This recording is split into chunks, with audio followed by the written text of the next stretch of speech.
Bonjour, bienvenue au Festival de Couture, bienvenue à celles et à ceux qui sont ici dans l'assistance, bienvenue également à celles et à ceux qui vont nous suivre sur le Facebook du Monde, puisque ce débat va être, cette conversation va être enregistrée et diffusée en direct sur le site du Monde, sur Facebook. À mes côtés, Iris Radiš, pour parler d'un sujet, les best-sellers franchissent-ils leur... Donc pour parler de littérature allemande. Et qui peut mieux en parler que Iris Radiš? Iris Radiš est journaliste dans un hebdomadaire qui s'appelle Die Zeit, que j'ai là. C'est un objet, pour ceux qui ne le connaissent pas, très particulier, parce que c'est un hebdomadaire grand format, avec plusieurs cahiers, des cahiers très impressionnants. Et parmi ces cahiers, comme dans la plupart des journaux allemands, il y a le feuilleton, ce joli mot français d'origine, qu'on n'utilise plus tellement en France, sauf pour les... on ne dit même plus feuilleton, on parle de séries télévisées. Les Allemands parlent toujours de feuilleton pour parler de leurs pages qui sont assez spécifiques. C'est à la fois les pages culturelles, ça correspond aux pages culture, un peu au monde des livres, et également à la partie débat. Donc voilà, le feuilleton, c'est tout ce qui est débat intellectuel en Allemagne. Et Iris Radiš est une des deux responsables du feuilleton de l'hebdomadaire Die Zeit, qui est, on peut dire, le principal hebdomadaire intellectuel allemand avec le Spiegel, mais qui joue un peu un autre rôle sur la scène intellectuelle allemande. Donc, Iris Radiš connaît parfaitement la littérature française, au point que, dans quelques semaines, va être publié en Allemagne un de ses ouvrages. Elle a déjà écrit un livre très remarqué en Allemagne sur Albert Camus, mais elle publie dans quelques semaines, juste avant le Salon du Livre de Francfort, où la France sera l'invité d'honneur, elle publie un essai dont le titre est suffisamment éloquent, de Sartre à Houellebecq, pourquoi les Français écrivent-ils de si bons livres? Absolument. Donc vous voyez, nous aurons l'occasion donc de parler de cet amour de la littérature française qui anime Iris. Alors, Iris va d'abord faire une petite présentation de la littérature allemande contemporaine, et ce qui la caractérise. On verra si ces caractéristiques se retrouvent en France, et je l'interrogerai donc sur le succès ou non des livres français en Allemagne. Je remercie par ailleurs Iris de parler, comme les intervenants précédents, en français. Donc saluons-le et remercions-le. Voilà. Donc, Iris... Merci Frédéric. Non, merci à toi. Vas-y. Bonjour. Alors, le français, ce n'est pas ma langue maternelle et je ne suis pas souvent en France, donc je m'excuse d'avoir un peu préparé mes thèses, mes idées, parce que j'avais peur de me perdre trop dans les mots français. Mais on va voir. Je veux vous d'abord un peu donner mes idées sur le roman. Dans le micro, c'est bon. Parle dans le micro. Non, ça c'est beaucoup mieux. Voilà. Alors je recommence. Non, vous avez tous entendu ce que j'ai dit. Alors d'abord, je veux vous présenter, avant, et après on va en discuter. Je veux vous présenter un peu ce que je pense sur la littérature allemande, ce qu'elle est maintenant, ce qu'il est important, parce que je crois qu'il y a vraiment des tendances et des mouvements tout à fait nouvelles. Alors, un bref aperçu sur l'actualité de ce qu'on appelle en Allemagne le Familienroman. Et j'ai demandé à Frédéric et il m'a dit, bon, ça n'existe pas vraiment en français, on dit roman familial ou saga familiale, je ne sais pas. Mais je crois, là, on voit déjà la différence entre nos deux littératures, parce qu'en Allemagne, le roman familial est extrêmement important et on va voir un peu pourquoi. C'est un genre romanesque qui a ses chefs-d'œuvre. En Allemagne, on pense immédiatement au Buddenbrock, bien sûr, vous le connaissez, de Thomas Mann, et aussi à Fontane et Effi Briest, peut-être vous le connaissez. Et ces romans dont la trame est une chronique familiale sont autant des témoins de l'atmosphère d'une époque. Ça, c'est très important. Ils sont le reflet fidèle des relations sociales, de l'ancrage de l'individu dans la société, etc., etc.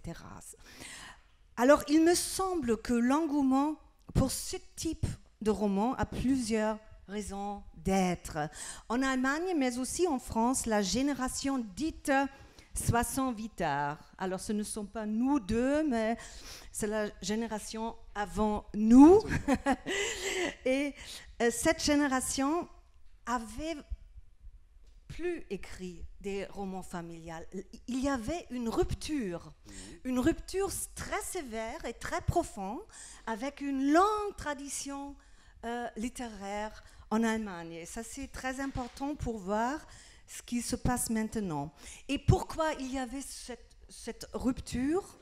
C'est très simple, parce que les parents de ces jeunes 68 arts qui avaient 20 ans, 68, ont vécu leur jeunesse pendant la Deuxième Guerre mondiale. Et avec ces parents-là, on ne pouvait plus discuter en Allemagne. Donc on ne pouvait plus écrire des romans familiales sur cette génération de nazis et de Deuxième Guerre mondiale. Alors en Allemagne, l'attitude typique de cette génération après la guerre, c'était son mutisme. Hein? On se taisait, c'était la silence entre les deux générations. Alors je parle des gens avant nous. Hein? Ce sont mes professeurs et ses parents. Hein? Et après, c'était vraiment un double mutisme. Peut-on écrire des romans après Auschwitz? Ça. Oui, absolument. C'était un double mutisme de cette génération qui a vécu l'époque nazie en Allemagne, que ce soit déjà sous le régime de Hitler. Il se taisait, il ne parlait plus. Et après, il ne parlait plus du passé. Alors c'est vraiment une double silence. Et les enfants de cette génération, alors les jeunes 68 arts, ne peuvent pas comprendre que leurs parents ne se soient pas révoltés. Hein, bien sûr. Ils ne comprenaient pas qu'ils n'avaient pas résisté. Ça, c'est un peu comme en France. Mais vous savez que c'était encore beaucoup plus grave en Allemagne. Et après la guerre, il se produisait quelque chose de très drôle en littérature et quelque chose presque inexplicable. Au lieu de se confronter avec la génération parentale, la nouvelle génération reprend cette attitude de mutisme, de silence, sous la forme d'une fermeture, d'une rupture sévère et durable avec les parents. Et cela, là, je crois vraiment que c'est une spécialité de notre littérature, de la littérature allemande. Dans le roman, dans l'Allemagne d'après-guerre, on retrouve ce conflit non exprimé, resté en suspens entre parents et enfants, mais plus particulièrement entre père et fils, parce que ce sont les hommes qui écrivent les romans. C'était surtout père et fils. On avait beaucoup de romans où les fils et les pères étaient dans un conflit de silence et d'un mutisme absolument radical. Et pendant des décennies, on ne voit plus paraître en Allemagne d'histoires de famille, là, hein, mais bien plutôt des romans qui reflètent l'adieu de leurs auteurs à l'esprit de famille et surtout la rupture avec les pères. Les fils leur reprochent d'être passés un peu trop vite de la Wehrmacht au Wirtschaftswunder, alors miracle économique. Au miracle économique, voilà. Et ils leur reprochent leur manque de réflexion, leur manque de remise en question, l'absence de doute, etc., etc. Et je crois que vous n'avez pas cette tradition-là en France. Alors, et jusqu'à quand ce mutisme? Et je crois que ce mutisme, c'était dans le groupe 47, oui, qui s'est fondé après la guerre. Il y avait là Günter Grass, Martin Walser, Ilse Eichinger, Ingeborg Bachmann. Et ce sont vraiment les auteurs qui ont lutté avec leur père. Il y a un titre de Peter Weiss, Adieu aux parents, Abschied von den Eltern, où là c'était même dans le titre. Hein. Et après c'était la génération de Peter Handke, que vous connaissez parce qu'il habite en France, de Peter Handke et aussi de Boto Strauss. qui ont vraiment écrit les romans des solitaires, des gens qui vivaient seuls dans leurs appartements, qui n'avaient pas de famille, qui étaient absolument mélancoliques, retirés sur eux-mêmes, qui ne parlaient pas aux autres. Et ça, c'était encore ce rejet de la famille et de la tradition, etc. Alors, et là, parce que je crois que vous allez me demander qu'est-ce que vous conseillez comme roman. Alors, absolument. Ça, je conseille vraiment, c'est Peter Weiss, c'est ce Adieu aux parents. Adieu aux parents. Adieu aux parents, parce que là, on va vraiment quelque chose de très typique de l'Allemagne qui n'existe pas en France. Et aussi Fritz Zorn. Fritz Zorn qui a écrit un roman contre son père, il a dit « Moi, j'ai attrapé le cancer et c'est mon père qui a fait que je sois malade. » Fritz Zorn. Alors ça, ce sont des romans que je vous conseille beaucoup. Oui, vous le connaissez. Oui, Fritz Zorn a eu un grand succès en France quand il est sorti. Fritz Zorn. Zorn, c'est colère. Il a pris ce nom de plume pour exprimer son colère. Zorn, ça veut dire colère en allemand. Bon, alors qu'est-ce que je peux vous raconter? Frédéric, je ne sais pas si vous êtes d'accord, mais je ne crois pas qu'il y a dans la littérature française autant de héros solitaires. Ouais. que dans la littérature allemande d'après-guerre. C'est peut-être une question que je peux vous poser. Est-ce que c'est vrai qu'il n'y a pas les hommes seuls, solitaires, mélancoliques dans la littérature française après-guerre ou... Les mots? Oui. De Sartre? Oui. Il est très seul, oui. Il est seul, enfin. L'étranger? Oui, mais ça, c'était avant la guerre. Avant la guerre, ouais. Oui. Ouais. Mais c'est vrai, c'est peut-être... 42, alors pendant la guerre mondiale. Oui. Oui, il y a de Eugène Ionesco, le solitaire. Oui. Oui, ça c'est un individu très, très mélancolique. Mais si maintenant les romans familiaux ont de nouveau ce succès en Allemagne, c'est donc ce passé est révolu. Oui. Et oui, alors ça l'Allemagne, la société allemande est réconciliée avec absolument. Maintenant, il y a vraiment une renaissance du roman familial, et je crois que c'est une réaction au déclin de la famille traditionnelle en Allemagne dans les décennies, je sais pas, les 2 ou 3 décennies. Ouais. On peut constater un déclin.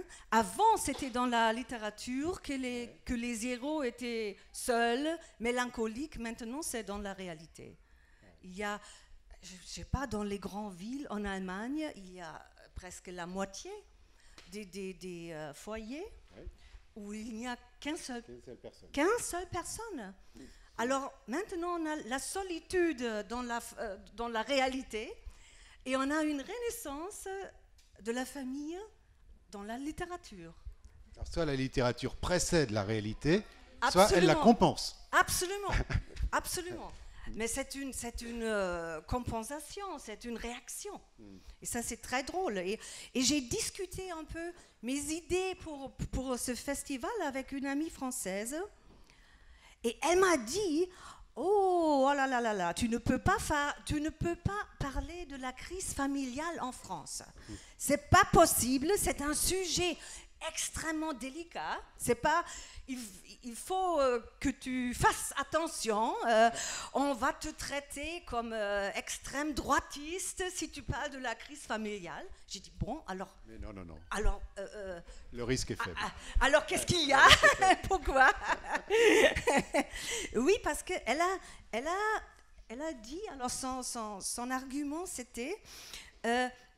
Si on parle de la crise de la famille, on dit qu'il y a une type de famille normale. Voilà, c'est la crise de la famille traditionnelle. Qui n'est plus là.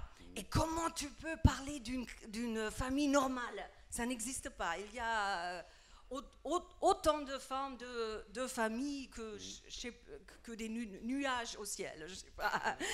Bon, mais j'ai dit, je sais pas, il y a une crise de famille, il y a beaucoup des gens seuls, alors je prends le risque et je parle de... Et quels sont les romans significatifs, d'après toi, de ce retour, enfin, les grands romans familiaux allemands actuels?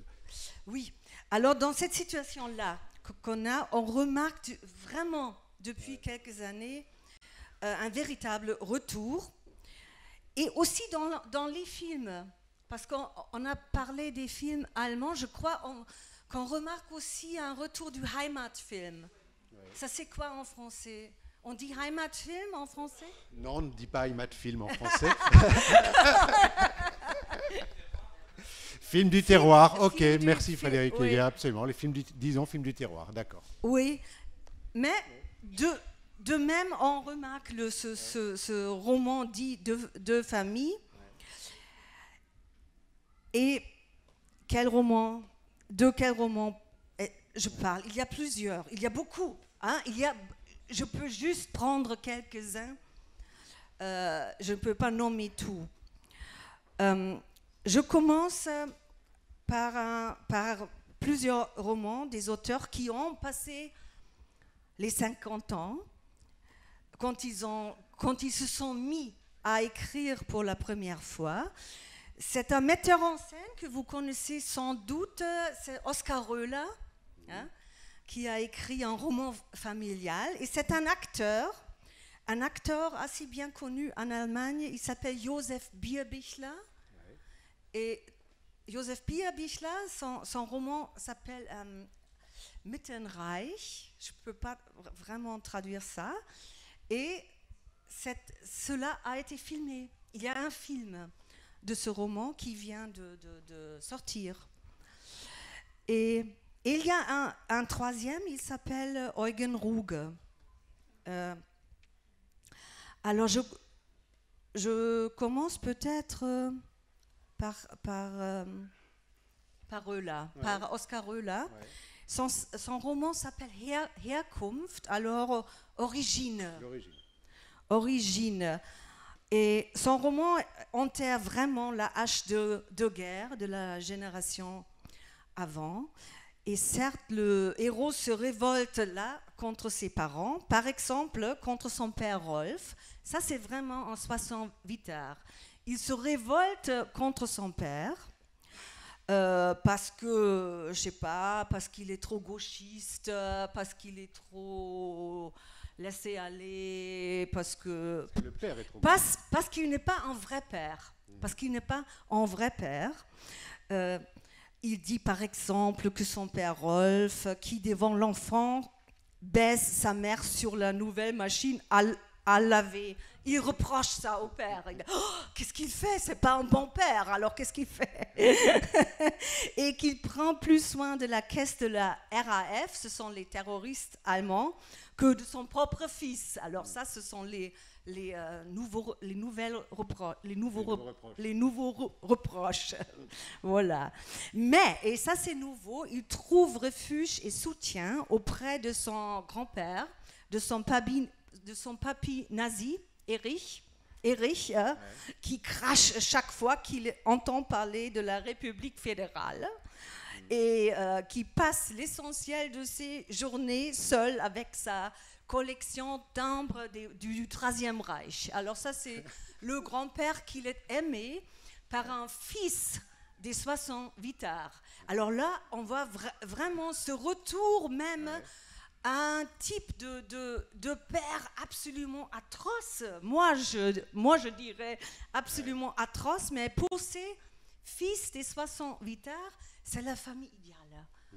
Ça, ce sont les grands-pères sur lesquels on peut compter. On peut compter. Oui, voilà. Oui. Donc ce grand-père, on lui passe finalement son passé nazi, parce qu'il incarne un certain ordre familial qui rassure le petit-fils. Absolument. C'est ça. On pardonne tout parce qu'il est là, parce qu'on peut lui faire confiance. Hein. Et ça, c'est beaucoup plus important maintenant que de lutter contre l'histoire, contre le passé. Alors tout à coup, voici, il y a que les mêmes attitudes qui mettaient au désespoir les fils de ses pères, alors c'est 68 ans, font le délice des petites fils. Ça, c'est très, très drôle. Leur ténacité, leur absence de remise en question, leur manière de mener à bien coûte que coûte ce qu'ils ont commencé. Alors, tous ces... En allemand, on dit Sekundärtugenden. Est-ce que tous les... Les vertus secondaires. Oui, c'est ça, tous voilà. les vertus secondaires sont beaucoup plus importantes maintenant que tout le reste. D'accord. Oui. Et moi, j'ai comparé cette attitude avec Houellebecq. Je crois qu'il y a quelque chose de ça dans Houellebecq aussi, parce qu'il aime tant sa grand-mère. Ouais. Hein? Il n'aime pas du tout les femmes. Michel Houellebecq, absolument. Vous le savez, hein? il est vraiment chauviniste, absolument chauviniste, mais il adore... Misogyne plutôt.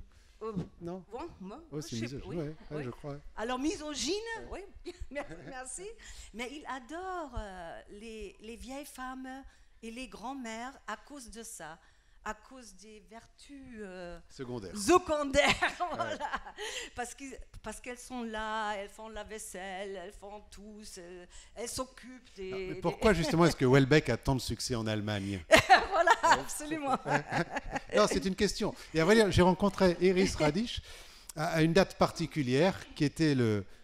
C'était quand, Iris? C'était le 11 ou 12 janvier 2015. Oui, absolument. Donc après l'attentat contre Charlie Hebdo, le jour de la sortie de Soumission de Houellebecq, et Houellebecq a refusé du coup de s'exprimer en public, sauf en Allemagne, où il est venu le lundi suivant à Cologne, si ma mémoire est bonne, et nous étions l'un à côté de l'autre pour écouter la conférence de Houellebecq, et c'est là où j'ai constaté en tout cas l'engouement des Allemands, y compris des intellectuels allemandes comme Iris, pour Houellebecq, qui est pourtant pas forcément favorable aux femmes. Comment est-ce que tu expliques cette contradiction? Oui, alors cette fascination pour Houellebecq, alors là, c'est pas à cause des grands-mères nazies ou je sais pas quoi, non, pas du tout. Non, je crois les Allemands, ils aiment les extrêmes. Ils aiment les auteurs extrêmes, les auteurs cyniques, les auteurs qui critiquent la société d'une façon absolument radicale. Et ça, c'est Houellebecq, parce que chez nous, les écrivains du groupe 47, par exemple, ils sont des bonnes social-démocrates et tout va lentement, tout est bien. Il n'y a pas vraiment les gens agressifs, des points de vue, je sais pas, pas bien équilibrés. Voilà. Et je crois que c'est ça que les Allemands aiment dans les romans de Houellebecq. Oui, absolument. Oui, mais j'ai d'autres exemples peut-être, et aussi des romans que je vous conseille. Et j'ai vu qu'ici, à la librairie, il y a le roman de Eugen Ruge que je vous conseille vachement.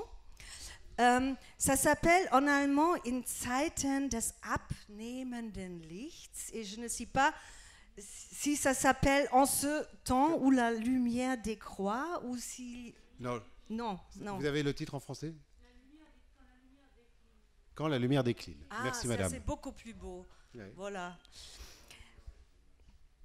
Alors là, vous avez un peu la même chose. Ce qui est pourquoi tu nous conseilles alors ce roman? Oui, je le dis. C'est un roman... Il faut donner envie de lire les romans allemands. Allez. Oui. Je vais expliquer. C'est un roman qui joue en RDA, et c'est l'histoire de son père.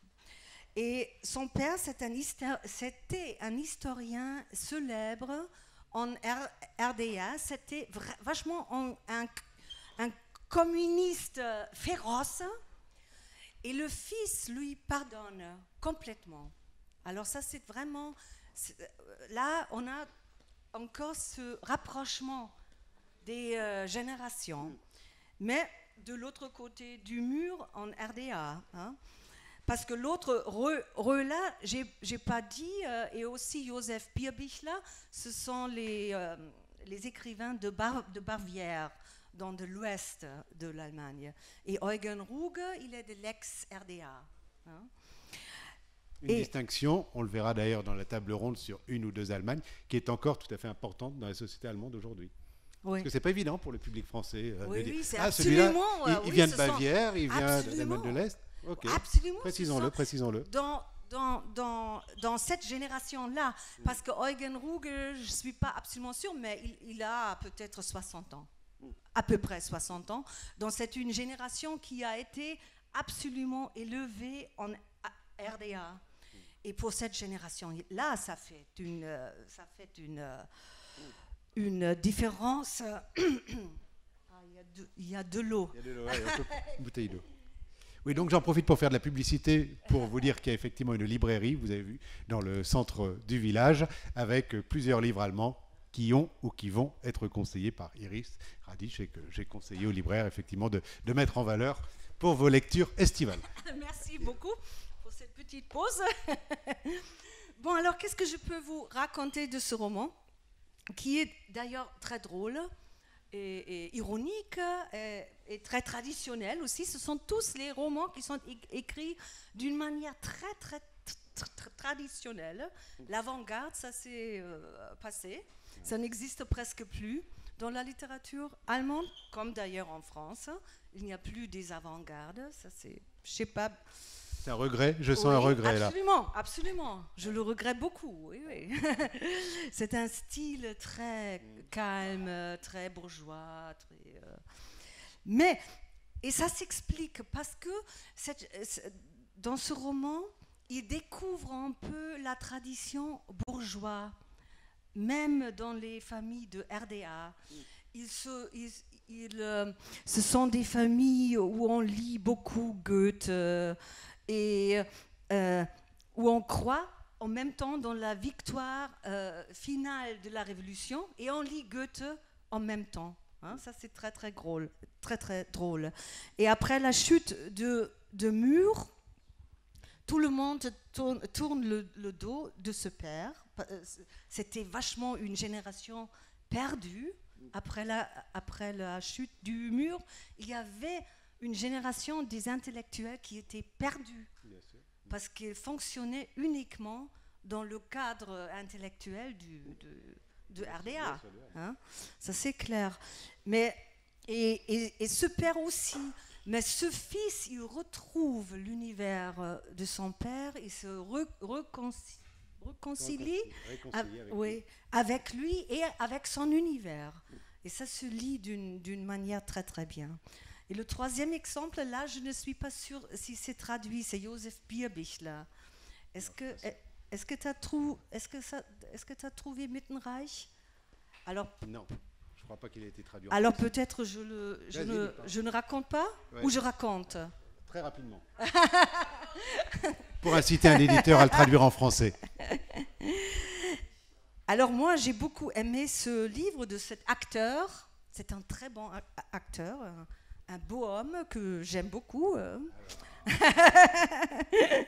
Et il tient en même temps la vieille auberge de ses parents au lac de Starnberger See, le lac de Starnberg en Bavière. C'est très très beau. Je lui ai visité là, c'est très très beau. Et il a écrit l'histoire de cette auberge et de sa famille, de son père, de sa mère, de ses frères et sœurs. Et c'est roman familial par excellence. Absolument, c'est très très touchant. Et j'aime beaucoup.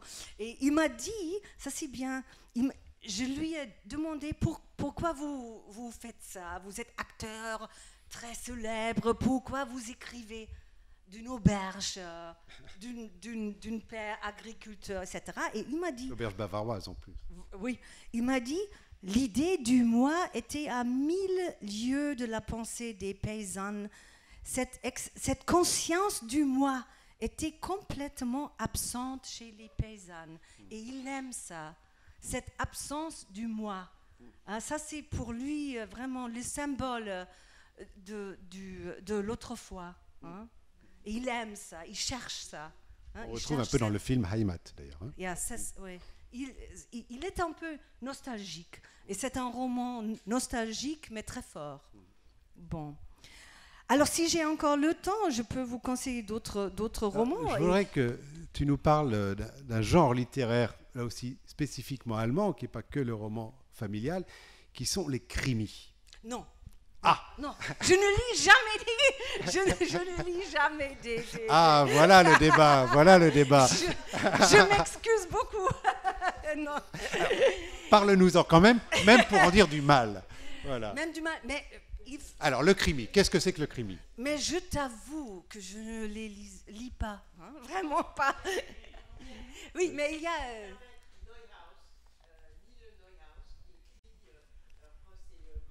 Attendez, on vous passera un micro après, c'est sur les krimis. Voilà, les krimis, c'est évidemment les romans policiers et qui ont un énorme succès. Les lunettes qui sont par terre. Ouais, qui a un énorme succès en Allemagne, mais comme vous avez compris, Iris n'est pas vraiment fan des krimis. Non, pas du tout. J'en avais l'intuition, mais je voulais l'entendre dire. Non, mais il y a un autre roman qui est ici, Oui. dont ça vaut peut-être la peine, Vas-y. et qui est très très célèbre, qui a même reçu le prix le plus important pour les romans en Allemagne. Ça s'appelle der Deutsche Buchpreis. En français, c'est quoi Le prix du livre allemand. Le prix du livre allemand, l'équivalent du Goncourt allemand. sur la foire de Francfort. De Francfort, absolument. Chaque année, on donne... Le prix des libraires allemands. Voilà. Et ce sont les romans familiales chaque année qui gagnent ces prix. Et il y a un qui est vraiment célèbre, qui est un vrai best-seller, qui était sur les listes du Spiegel pendant des semaines. C'est de Uwe Tellkamp, Der Turm. J'espère que c'est La Tour. Absolument. Absolument. Alors, Uwe Tellkamp, ça c'est un auteur assez jeune qui ne lutte pas avec ses parents, qu'il adore ses parents, qu'il adore aussi ses grands-parents. C'est la grande réconciliance, la réconciliance absolue dans cette famille. Mais c'est une famille de RDA aussi, à Dresde. Dresde, c'est ça? Dresde. À Dresde. Parce que, et ça c'est important, parce qu'à Dresde, il y avait comme un nid bourgeois, des bourgeois Bildungsbürger, ça c'est quoi? Les citoyens formés, enfin de haut niveau, oui, voilà. de catégorie sociale supérieure. Oui, les bourgeois cultivés, mais dans un sens des années 20. Alors, cultivés plutôt par Thomas Mann, Heinrich Heine, Goethe, etc., et pas dans le sens de la RDA. Et il a vécu dans une telle famille, et il décrit ça. Il décrit comment c'était possible de vivre une vie non socialiste, pas adaptée au système du RDA. Et ça, c'est vraiment une grande fête. Une grande fête de la bourgeoisie allemande cultivée de Thomas Mann et Goethe. Mais donc finalement... Et les critiques allemands, ils ont aimé La Tour. ça. La Tour. Uwe Tellkamp. U-W-E-T-E-2-L-K-M-P. Uwe Tellkamp, yeah. Mais ça, donc, c'est un bon livre. on... C'est un bon livre où on comprend beaucoup comment la RDA pouvait subsister, comme il y avait des milieux qui ont résisté en cachette. Est-ce qu'on peut dire que c'est un roman des années Merkel? Oui, on peut dire ça. Parce que ce sont aussi les critiques de l'Ouest qui ont aimé ce roman, parce que maintenant, on cherche un peu ses origines bourgeois, culturelles, avant la guerre. Et Uwe Tellkamp, il nous a donné ce présent Hein, et ça, c'était très intéressant. Donc, finalement, il y a non seulement les romans familiaux, mais également les romans sur l'Allemagne de l'Est qui sont très présents, qui jouent un rôle important dans la littérature allemande contemporaine, si on t'entend bien. Oui, absolument. Hein. Ok, donc ça, c'est deux aspects. Est-ce que tu peux nous parler un peu de toi, ce que tu penses de la littérature française et quels sont les livres français qui marchent en Allemagne? Alors, on a déjà parlé de Houellebecq, La Soumission. C'était un best-seller absolu. Il y a Emmanuel Carrère, qui est lu beaucoup. En Allemagne, surtout l'Empire de Dieu, c'était peut-être pas un best-seller.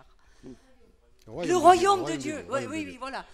Das Reich Gottes, le royaume, ça c'était vraiment... Moi, je l'ai lu et j'ai beaucoup aimé cette recherche du christianisme, aussi de trouver les origines, pas dans la famille, mais dans le christianisme. Et qu'est-ce qu'il y a encore? Il y a Matthias Hénard, avec la boussole qui s'appelle Kompass, la boussole, en allemand. Ça c'est drôle, je ne sais pas pourquoi. Et moi j'ai aimé ça aussi parce que ça nous donne une autre idée de l'islam, d'un islam beaucoup plus cultivé, beaucoup plus souple et pas agressif comme on le pense maintenant. Alors lui, il est... Et ça c'est un peu un anti-Houellebecq. Oui, absolument. Et justement, il n'y a pas dans les romans que tu as cités la caractéristique multiculturelle de l'Allemagne n'apparaît pas. Est-ce que j'ai pas des exemples pour la multiculturalité? Oui, mais il y en a tant. Mais ils ne sont pas bons. Si, c'est bon. Si, c'est bon. Mais ce ne sont pas des romans de famille dans ce sens. Il y a de Natch Abondi, par exemple. Elle a écrit un roman familial sur sa famille de l'ex-Yougoslavie. Elle habite en Suisse, mais elle écrit en allemand. Et elle a aussi gagné ce fameux prix de la foi de Francfort. Mais là, tu as la même tendance d'une normalisation. Hein, et ça, c'est vraiment ce qu'on observe, que la critique allemande, elle aime la normalisation. On ne veut pas qu'on ait une exception à cause de la guerre, qu'on se sent coupable toujours. On veut que ça finisse. On veut d'être normal comme tout le monde. Comme la France, comme l'Angleterre. On veut des romans de famille, on veut ces traditions. Et tu vois ça même dans les romans soi-disant multiculturels. Ouais. D'accord, merci. Bon. Je vois qu'il y a des gens qui veulent s'exprimer, donc on va les laisser s'exprimer. Moi, j'ai encore quelques questions, mais allez-y. Madame? Attendez, il faut prendre un micro. J'ai été un petit peu frustrée quand j'ai écouté votre explication concernant la littérature d'après-guerre. Je fais partie de la génération, je pense que j'aurais pu être votre mère probablement. Et à cette époque-là, effectivement, il y avait les Heimatfilms, les Heimatromane, tout ça, vous avez parfaitement raison. Mais d'un autre côté, vous avez oublié de parler d'Heinrich Böll, de Siegfried Lenz, et l'idéal de toute une jeunesse, c'est-à-dire la mienne, Hermann Hesse. Ça me paraît très important. Ce n'était pas seulement, disons, les gens étaient occupés par la reconstruction, par leur survie, mais comme idéal ou comme nourriture spirituelle, il y avait quand même ces auteurs-là et qui ont essayé aussi de comprendre le passé. Voilà. Oui, vous avez complètement raison, mais c'est une autre génération. Moi, j'ai parlé du groupe 47. Du groupe 47, oui, mais il est plus vieux que Martin Walser, par exemple. Voilà, j'ai commencé donc avant. Et encore une autre génération que Peter Handke, que Boto Strauss. Voilà, d'accord. Mais vous avez raison, Voilà. j'aurais dû parler de Heinrich Böll Ouais, au moins les citer, vous les citez. Absolument. et de Lenz. Vous avez oui. raison. Oui. Et j'aimerais également que les Français apprennent davantage tout ce qui concerne les parties qu'on a perdues, c'est-à-dire Westpreußen, Ostpreußen, les livres de Gräfin Dönhoff, etc. Tout ce chapitre est complètement inconnu en France. Et, oui, et j'aimerais bien que ce soit davantage connu. Voilà. Très bien. Merci. Qu'est-ce que vous avez comme livre à nous recommander sur cette partie? Non, mais enfin plusieurs en même temps. Enfin,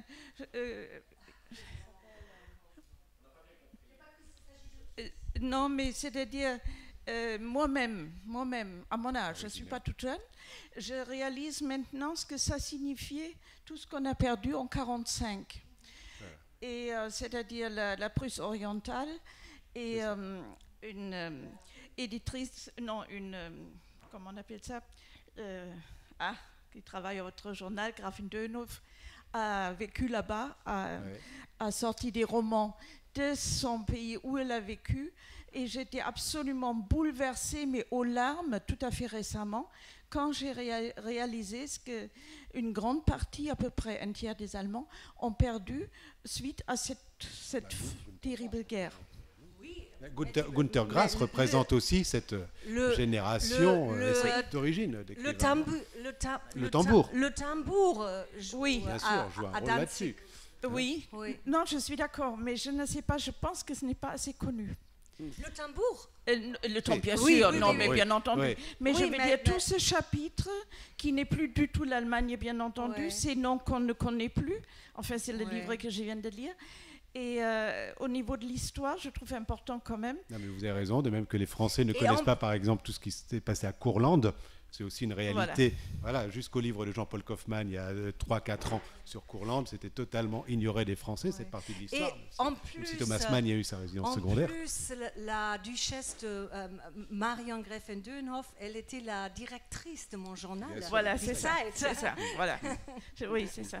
Merci Voilà. pour cette intervention. Autre question, intervention? Non, madame? Attendez. Vous êtes abonné à Books. On m'a abonné à Books et je crois que c'est le mois dernier, c'était peut-être ou le mois d'avant, peut-être sur le thème des espions. Il a été fait référence à Julie Tse. Oui, Julie Tse. Voilà, je n'ai jamais lu, qui est une dramaturge aussi, et notamment. Dont Le Monde a fait un grand portrait l'année dernière. D'accord, et notamment référence à ce livre Unterleuten, dont j'ai oublié la traduction et qui vient d'être traduit en français, qui se passe, je crois, pas très loin de Berlin, dans un village. Oui, c'est Près de un Dresde. petit village. Voilà, D'abord, Voilà. Julie Tse, est-ce que tu peux Voilà. nous présenter Oui. Julie Tse, qui est effectivement Oui, une oui, des je l'ai- figures Je l'ai lu. Hein, fortes oui, de c'est- la littérature, une femme écrivain allemande qui a beaucoup de succès.